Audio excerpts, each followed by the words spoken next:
Hey everybody, what is going on? Hexlex here. I got another Master Duel video for you. So, continuing in resource looping intensive decks that I personally am not the most practiced with, we are now going to be covering Labrynth after covering Branded Despia yesterday. So, for those who are unfamiliar with the term and or did not watch yesterday's video, what I mean when I talk about resource looping is the idea of a deck's combo line not being necessarily to put out one big end board for your opponent to deal with, but rather that the plays throughout your turn that you're doing are setting up more cards to come back to your hand and or field during later parts during the game, right? Be it during the end phase, for Branded Despia's case a lot of the time, or for Labrynth's case a lot of the time, for when a monster is removed by the effect of a normal trap card. Namely, it's going to mostly be the furniture, right? The Chandragalier, the Stovie, excuse me, let's get a sip of water here, and the Cooclock. So all of these cards here, right? They all will recur themselves to the hand or field whenever you do end up removing a card from the effect of a normal trap card, right? So that is what I mean when I say resource loop. For Labrynth in particular. For Branded Despia, again, it's more like the card you set off of Albion, adding Cartesia back to your hand, adding Branded High Spirits back to your hand during the end phase, all that fun stuff. Again, for Lab, it's more about summoning the Stovie back, the Chandragalier effect to return to hand, Cooclock to return to hand or summon to field, even like Arianna's effect to draw a card and then summon or set, as well as the Lady Lab effect to set a normal trap card with a different name from the deck. One thing to know about Lady Lab that I still every now and then see people like not understanding, and it's something that I always forget too. So honestly, I'm saying this as much to remind everyone else as I am to remind myself that Lady Labrynth of the Silver Castle, this card is very easily disrupted by the opponent by anything that can chain to that normal trap card. Because Lady Labrynth of the Silver Castle says when a normal trap card is activated, as opposed to if, like, you know, as we see on Arianna, if this card is normal summoned. Lady Lab, or I guess a better example would be to look at Lovely Lab, right? Lovely Lab says if another monster leaves the field by your normal trap card effect. The Lady Lab says when a normal trap card is activated.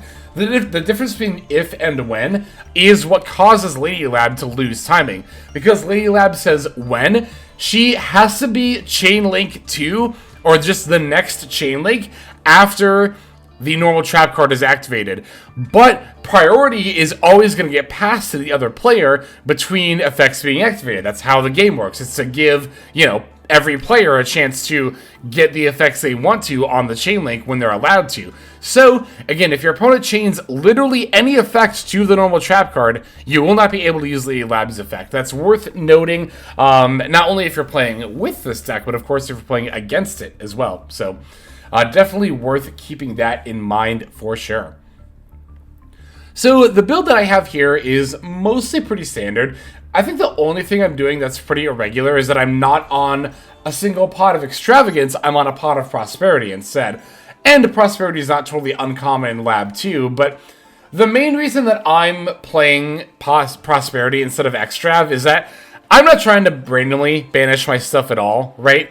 Especially because I personally only own one Entess and one Chaos Angel.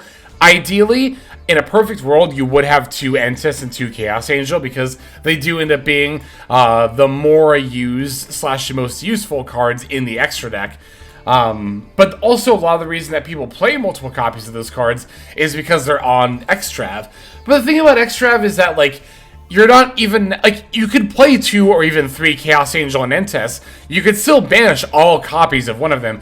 I really do not like randomly banishing off of Extrav.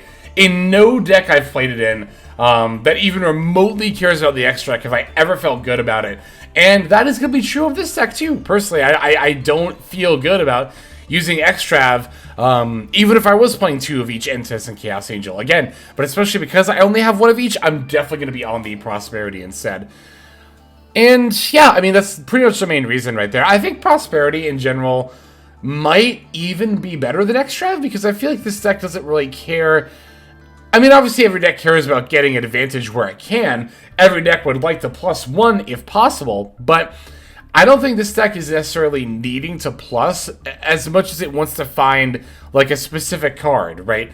Like, usually if you're missing something, it's like you're missing either specifically a piece of furniture or the Arianna or a welcome.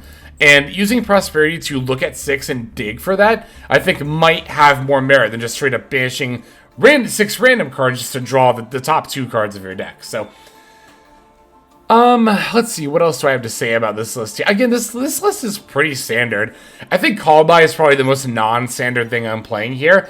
It does kind of weird me out that not more lab decks are on Call By, given how good the Ash Blossom is against this deck. And of course, because of Maxx, everyone's on Ash Blossom. So, but I also understand not needing the Call By in that regard, but nah. If you're not playing Call By, you could definitely be playing, like, the Extrav if you wanted to, or another normal trap tech card, like a Virus or Compulsory, or you could be on Skill Drain. It's not a bad idea, but yeah, I don't know. I just decided to go for a pretty kind of run-of-the-mill kind of build here. And in that regard, as far as the build itself goes, I really don't know that I have too much more to say about it. I mean, like I said, we're on pretty much everything you would expect to be, including all of, like, random normal traps you'd expect Lab to be on. That being the Dimensional Barrier, the Destructive Daruma Karma Cannon, the Dogmatika Punishment. I'm also playing Ice Dragon's Prison, which is, like, slightly falling out of favor, but is still, of course, a totally fine card. So, yeah, I think that's pretty much everything I have to say about this list. Let's go ahead and break it down card by card, and then I've got 3 games to show you with the Labrynth list you see here. This list is going to contain 2 Droll Knockbird, 2 Labrynth Cooclock, 3 Maxx, 2 Labrynth Stovie Torbie, 3 Ash Blossom and Joyous Spring, 3 Labrynth Chandragalier, 3 Arianna the Labyrinth Servant, 1 Lovely Labyrinth of the Silver Castle, 2 Lady Labyrinth of the Silver Castle, 2 Nibiru the Primal Being, 1 Pot of Prosperity, 1 Labrynth Labyrinth, 2 Called by the Grave, 1 Dimensional Barrier, 3 Infinite Impermanence, 1 Dogmatika Punishment, 1 Ice Dragon's Prison, 3 Welcome Labrynth, 2 Destructive Daruma Karma Cannon, and then finally 3 Big Welcome Labrynth. That'll be it for our main deck. Also want to make a quick note. I'm on 3 Welcome Lab because I own 3, but if you only own 2, that's all you need. And most builds are only on 2, so... But I have the 3rd copy, so I decided to just jam it anyway, but... also, same for 2nd Nibiru. If you only own 1, that's fine. You definitely do not need another copy. I just decided to play it. I think even debatably a 3rd Droll would be better than 2nd Nib in this format anyway. But anyway, for the extra deck, we are on 1 Elder Entity Entis, 1 Fossil Warrior Skull Knight for the last effect. Same for Fossil Machine Skull Wagon for the last effect. 1 Garura, Wings of Restorant Life. 1 Golden Cloud Beast Malong. 1 Wind Pegasus Adagnister. We have 1 PSYFramelord Omega, 1 Chaos Angel, 1 number 41 Bagooska, the terribly tired Tapir, 1 Divine Arsenal, AA-ZEUS Sky Thunder, 1 Dark, the Dark Charmer Gloomy, 3 Muckraker from the Underworld, and then 1 Underworld Goddess of the Closed World. That'll do it for our list. Let's go ahead and see those games now. Okay, our first game is going to be quite a long one, 9 total turns, and it'll be against Ninja, which is, I won't lie to you, some of you already know this, but Ninja is actually just probably my least favorite deck to play against. It's like Ninja and Weather Painter, both decks kind of like take forever to not really do much of anything. But with Ninja in particular, there's also the Geo, the Gravity Ninja. I fucking despise that card. I really, really do. Also, this hand was really wonky opening 3 Arianna here, right? But I really do despise that card. Floodgate Trap Hole is the same.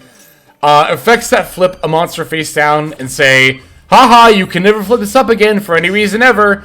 It's really fucking stupid. It's incredibly fucking stupid, honestly. It's like, it's very poor design. Like, with Shangra Era and Zone Locking, like, if Era leaves the field, you at least get your zones back. But, no, Gravity Ninja just says, see, change into face down defense position, and if you do, any opponent's monsters that were flipped by this effect cannot change their battle positions. Period. Period. Stupid effect. Dumb effect. Absolutely abysmally unfun slog of an effect. I really hate playing against this deck. I really, really, really, really hate playing against this deck. Anyway, now that I've gotten that rant out of the way, thankfully we're keeping our opponent off of a lot of their resources here, forcing them to bounce or reuse the ninjutsu art there. And when it comes to control decks in general, but especially control mirrors, resources, the name of the game. Of course, we've already talked in length about resource looping with Labrynth in general, but the way that a lot of control decks tend to win, or at least how I define control decks in Yu-Gi-Oh! Is a deck that will try to grind the opponent out of resources over the course of a long duel. That is what both Labrynth and Ninja wants to do, so yeah, getting in all those pops, all those summons, all those searches, again, all these resources when you can, very, very crucial. Again, in general, but especially for a control mirror like this.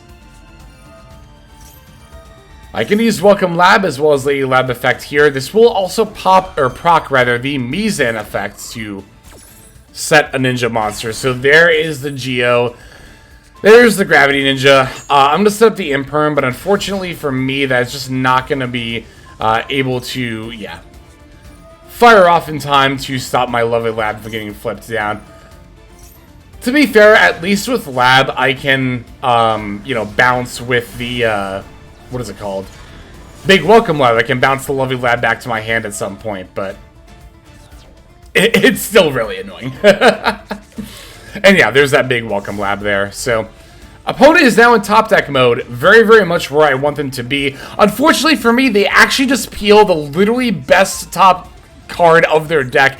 That's going to be the Notebook of Mystery, which will let them set up a ninja monster as well as a ninjutsu art spell and trap card. So yeah, casually be my opponent in top deck. Literally your best possible top deck in the entire deck. But okay, whatever, it's fine.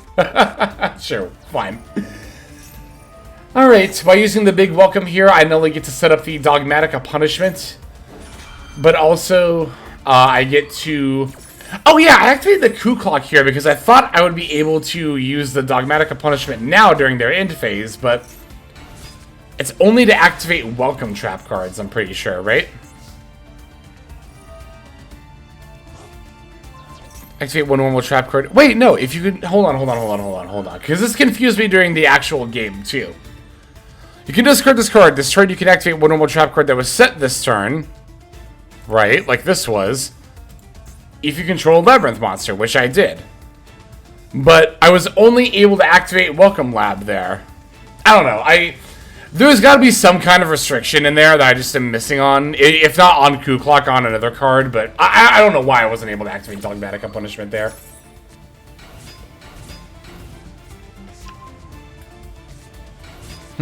I don't know. Interesting. Oh, it might have been because they needed to have a... Did they not have a monster on the field? Oh, it was face down. That's why. They don't have a... Because you have to check the monster's attack points for Dogmatika Punishment. It's not just pop a monster. I knew if I thought hard enough, I'd figure it out. But, like, God, look at all this stuff my opponent's able to get because of their top deck. Ah! It's fine. It's, like, it's going to be fine. Like... Even with that top deck, we are still able to outpace them with the advantage here. So, like, yeah, their Hanzo isn't doing anything. Their Ninjutsu Art of Duplication isn't doing anything anymore. They can still fuse with the Tobari. And they can, I guess, always make the Mizan the Battle Ninja just by, tributing a couple of ninja monsters, but... Yep, speaking of which, here is Mizan, the Battle Ninja. And another notebook! I forgot they top decked two! I actually forgot they top decked two of these, but yeah. They top decked not one, but two. 2 turns, I think even in a row, they top decked the notebook. That's fucking stupid. It's so stupid. But alas. Yeah, gonna use the Big Welcome Lab here. They get Kagero, the Cannon Ninja. I didn't even know that card existed. Sure, why not? I'm going to bring back and then summon Arianna. As well as, of course, like I mentioned earlier, bouncing my lovely Lab to finally be able to do something with it. Or it's not being flipped down by a dumbass Gravity Ninja. God, I really hate that. I don't know. I know I sound like a broken record, and This is like something that I often say is really annoying that other people do. So I don't mean to do it so much, but everybody gets one. Everybody gets one deck they just get to unabashedly complain about, you know? Whatever. And mine is going to be Ninja. Okay, so we have the field spell. I'm very glad to have this because it's going to make it a lot easier to start popping cards here. I'll Maxx in response to the Mizzen, just so you'd cycle it, get the draw. Ice Dragon's Prison is not a bad pickup here. Gonna activate Welcome Lab as well as Lady Lab in order to try to set a spell, or, I mean a trap card rather. Big Welcome Lab, I'm gonna put back their Gravity Ninja they're trying to flip up, but they're just gonna tribute it anyway, so. Either way, it's not flipping up, so. That's the big part of Ninja's resource loop that I wanted to cut off, was their access to the grab. Well, again, I've actually already cut off that loop multiple times. They just keep top decking the notebook and reestablishing it anyway, so. But while my opponent might have the power of luck on their side, we just have good old-fashioned controlled deck resource looping on our side to make sure we're able to just have enough stuff in general, you know, to address our opponent's board. It pained me to have to leave the Mizu on the field here, but it's like, you know what? Fine, I guess we will. We have the Karma Cannon, if nothing else, if we need it. Okay, bouncing back the duplication, and then they finally... I don't even think this was a concede. Was this time limit? No, it was a concede. I thought it was time limit win, but I guess with not to throw shade on my opponent, but hey, I guess when you run out of notebooks to top deck, then you decide you can't win the duel anymore. No. That was obviously a pretty good back and forth game. Pretty typical of what a lot of control mirrors look like. Just, again, these slow grind games where you're trying to snowball advantage over the opponent to out-resource them and make sure that they are capped out of the duel as much as possible. But we still have a couple more games to look at. Let's go into the next one here. Okay, next duel is going to be up against Mathmech. Alright, they were on a pretty typical ladder build. They were using the firewalls and Singularity and all that fun stuff. We're actually going to be going second here. However, as you can see, between Droll, Ash, and Imperm, definitely do not mind losing the coin flip here. Opponent's going to Normal Summon Edition, linking off for Almirage. I assume Parallax Seed will come down next, but no, it's actually going to be Mathmech Equation. Bringing back the Edition. The opponent has definitely told me here that their hand is just awful, and that they have no real other means of comboing other than if this exact line resolves. So I'm definitely going to Imperm the Splash Mage here, and I'm suspecting that they're probably just going to end their turn afterward, which I think they set one card and then, yeah, pass. So Lady Lab gets to come down during the end phase because we activated normal trap card this turn. And there we go. Labrynth is our draw for turn here. Gonna set Big Welcome, battle over Splash Mage, main phase 2, activate our field spell, and then just pass. Again, we don't have to be doing big explosive plays every single turn by any means. We just got to make sure that we are staying up with the resources here. Gonna chain the Big Welcome Lab to this Feather Duster. Our opponent's got into Ash Blossom to meet it. That's like slightly annoying, but they're only going to be on 2 cards after this, one of which we know is a random back row that wasn't, you know, hasn't been doing anything up to this point, so it's going to turn out to be an Imperm on the Lady Lab, which, funnily enough, I get to just chain Lady Lab's effect here, because a normal trap card was activated, and then, yeah, they concede after that. So, yeah, that is actually something else that I meant to note about the Lady Labyrinth of the Silver Castle, is that, particularly if you're playing against this card, you gotta watch that. You gotta watch the fact that your normal trap cards will still proc her. So, if you're gonna do something like Imperm her, make sure you have some other form of follow-up there. But yeah, I mean, that game against Mathmech was definitely what the deck is. And actually, what not only we're trying to do, but what we did in the last game with Ninja too, right? Establishing that resource loop to outgrind the opponent out of resources. We just did it a lot more quickly. A lot more quickly here. But anyway, got one more duel to show you. Let's go ahead and check it out. Okay, I don't know what to make of this list.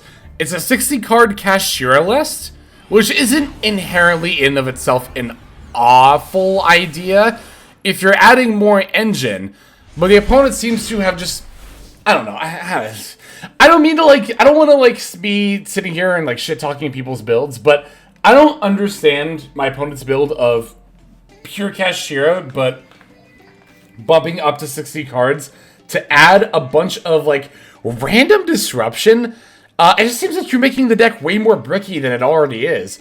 And when I say random, I mean, yeah, there's stuff like a single copy of Perform Power 5 Rainbow Magician, which, like, I kind of talked about this in my deck building video already, like deck building for Best of One Ladder, but, like, don't bloat your deck to 60 to play, like, a random one of Perform Power Rainbow 5 Magician among other cards, because, like, I understand why that card is in there. It's against Super Heavy Samurai, but, like, why? I don't understand the mentality of, like, yes, if I put a one of tech against this very specific deck in my 60-card build, then surely it will be worth it. I simply have to queue against Super Heavy Samurai, go first, open Perform Power Rainbow 5 Magician in my 60-card deck, and have them not have any outs for it. Which, to be fair, they don't typically have the out for it, but, like, I don't understand the mentality of that. But there's also stuff like Morphing Jar.